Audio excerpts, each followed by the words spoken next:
নমস্কার বন্ধুরা, আবারও একটা নতুন রেসিপিতে সবাইকে স্বাগত। তো চলো, আজ আমি ওলকপির একটা রেসিপি নিয়ে চলে এসেছি। দুর্দান্ত স্বাদের ওলকপির একটা আমিষ রেসিপি।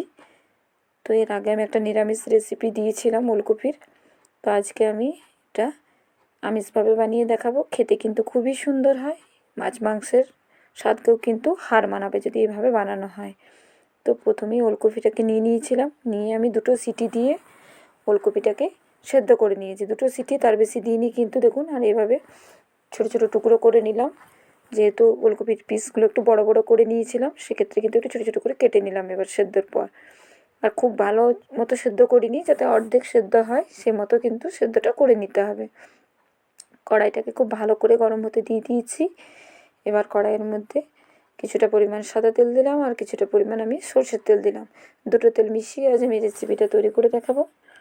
আপনারা চাইলে সাদা তেল বা সরষের তেলে যে কোনো একটাতেও করতে পারেন। দুটো তেজপাতা দিয়ে দিলাম, দুটো শুকনো লঙ্কা দিলাম ফোড়ন হিসাবে, আর কিছুটা পাঁচ ফোড়ন দিয়ে দিলাম। ফোড়নটা খুব ভালো করে একটু ভাজা ভাজা করে নেব।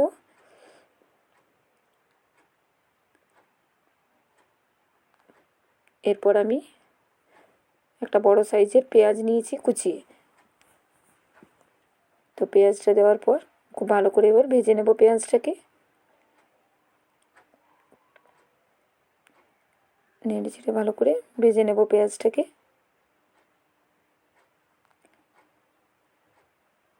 তো এবার এর মধ্যে আমি হাফ চামচ চিনি দিয়ে দিলাম, এতে পেঁয়াজের কালারটা খুব সুন্দর আসবে। এবার ভালো করে আবারও মিশিয়ে নেব। পেঁয়াজটাকে একটু ভাজবো এইভাবে নেড়ে চেড়ে। এতে সুন্দর একটা কালার কিন্তু চলে আসবে।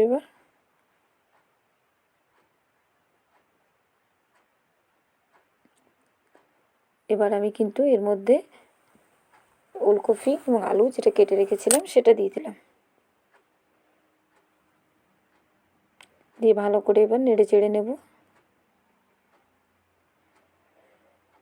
আর এই রান্নাটা এইভাবে ভাজতে ভাজতেই কিন্তু বাকিটাও সেদ্ধ হয়ে যাবে আমার। এবার আমি এক মুঠো ক্যাপসিকাম ছোটো ছোটো করে কুচি করে রেখেছিলাম, সেই ক্যাপসিকামটা দিয়ে দিলাম। এতে করে কিন্তু গন্ধটা খুব সুন্দর আসবে ক্যাপসিকামের। আর খুব ভালো করে নেড়ে চেড়ে সমস্ত জিনিসকে মেশাতে থাকতে হবে।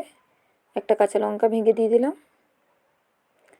জালটা চাইলে আপনারা বেশি কম করে নিতে পারেন।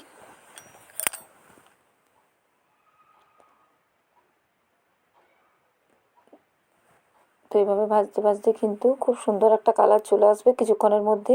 এভাবে ঢাকা দিয়ে দিয়ে কিন্তু ভেজে নিতে হবে, তাহলে রান্নাটা তাড়াতাড়ি সেদ্ধও হয়ে যাবে যেটুকুনি সেদ্ধ বাকি আছে। আর সুন্দর একটা কালারও চলে আসবে। দেখুন, এই যে খুব সুন্দর একটা কালার চলে আসছে লাল লাল। তো এইভাবে নাড়তে থাকতে হবে।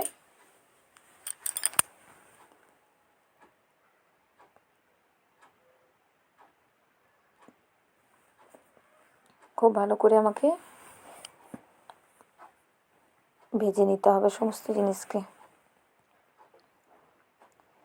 এগুলোকে খুব ভালো করে ভেজে নেওয়া হলো। এবার এখানে আমি আদা বাটা এবং রসুন বাটা দিয়ে দিলাম। 1 চামচ করে আদা বাটা, 1 চামচ রসুন বাটা, 2 চামচের মতো এখানে দুটো পেস্ট আমি দিয়ে দিলাম, একসঙ্গে বেটে রেখেছিলাম। আর পরিমাণ মতো এখানে হলুদের গুঁড়ো দিয়ে দিলাম, জিরে গুঁড়ো দিয়ে দিলাম পরিমাণ মতো।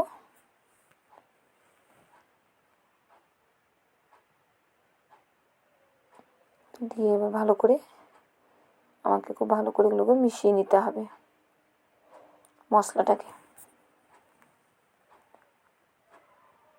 আর এভাবে রান্না করতে করতেই খুব সুন্দর একটা গন্ধও বেরিয়েছিল।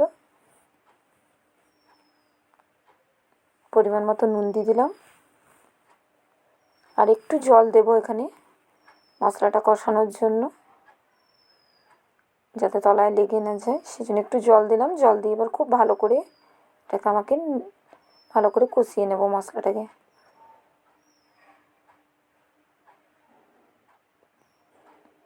এভাবে বেশ কিছুক্ষণ ধরে নাড়তে থাকবো।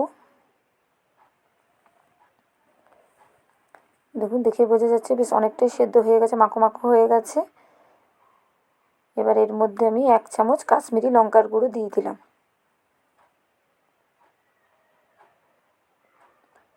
আবারও ভালো করে নেড়ে চেড়ে নেব।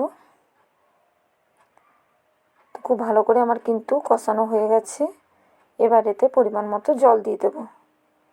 তো যেহেতু পুরোটাই খুব ভালো মতো সেদ্ধ হয়ে গেছে, তাই খুব বেশি জল এখানে ব্যবহার করব না আমি। অল্প, একদমই অল্প জল ব্যবহার করব, তাহলেই কিন্তু হয়ে যাবে।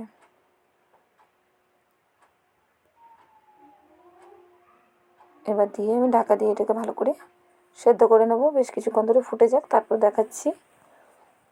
প্রতিদিনের মতো মনে করিয়ে দিই, ভালো লাগলে লাইক কমেন্ট করতে ভুলবেন না। অবশ্যই চ্যানেলটিকে সাবস্ক্রাইব করার অনুরোধ রইল সকল বন্ধুদের।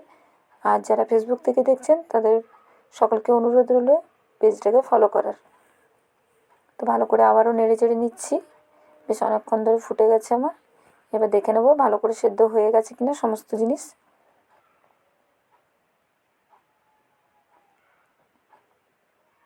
এই যে খুব ভালো করেই আমার সেদ্ধ হয়ে গেছে। একটু নেড়ে চেড়ে নেব। চাইলে কিন্তু এভাবেও নামিয়ে দিতে পারেন। তো যে এক্সট্রা জলটা আছে আর একটু কমিয়ে নেব আমি, তাহলে কিন্তু খেতে ভালো লাগবে। তাই আর কিছুক্ষণ রেখে দেবো। এবার এখানে আমি 1/2 চামচ গরম মশলা দিয়ে দিলাম। সেটা দেওয়াটা আমার স্কিপ হয়ে গেছে। গরম মশলাটা দিয়ে খুব ভালো করে নেড়ে চেড়ে এবার এটাকে আমি নামিয়ে দেবো। একদম আমার রেডি হয়ে গেছে ওলকপির রেসিপি। এটা কিন্তু এতটাই সুন্দর খেতে হয় বন্ধুরা, মাছ মাংসর স্বাদকেও কিন্তু হার মানাবে যদি সুন্দরভাবে তৈরি করা হয়। আর রুটি পরোটা বা ভাতের সঙ্গে আর কোনো কিছু লাগবে না, এতটাই সুন্দর হয় খেতে। তো দেখুন আজকে আমার একদম ওলকপির রেসিপি একদম রেডি হয়ে গেছে। কতটা সুন্দর লাগছে দেখেই বুঝতে পারছেন। আজকের মতো এই পর্যন্ত। পরের আবারও একটা ভিডিওতে আপনাদের সঙ্গে দেখা হচ্ছে।